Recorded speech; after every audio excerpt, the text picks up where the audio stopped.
So scholars and activists talk a lot about the prison industrial complex. I wonder if you could say a little bit about what that means, that term, and maybe situate the for-profit prisons within that prison industrial complex. Okay.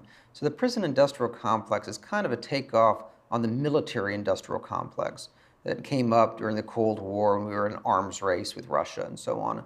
And this notion that military contractors were exerting a great deal of influence in terms of on our politics and our economics in this country.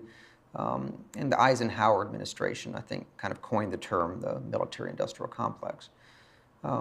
After the collapse of the Cold War, the Cold War ended, collapse of the Soviet Union, things kind of shifted and changed, and beginning in the 1970s primarily, and then moving to the 1980s, we shifted into the war on drugs and war on crime, or as I like to call it, the war on Americans who use certain drugs and who are mostly poor, and the war on certain types of crime primarily committed by poor people, since obviously we don't treat all crimes equally.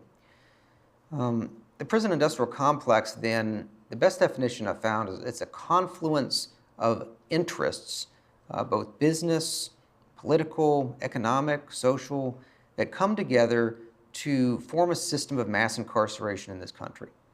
So there's political interest in locking a lot of people up. There's business interest in profiting from prisons and the many services that they require. There are social interests in locking up certain segments of our population. It's very widely known, for example, that our criminal justice system has enormous racial disparities in terms of blacks, Hispanics, and other minorities. But even larger than that, the kind of universal disparity is economic, socioeconomic. Our prisons are filled with poor people primarily. Rich people very rarely go to prison, which is why I highly recommend an academic text called The Rich Get Richer and the Poor Get Prison by Jeffrey Ryman, a professor at American University. But that is kind of the system how it exists. So these different confluences that come together aren't necessarily like a conspiracy that is creating this system.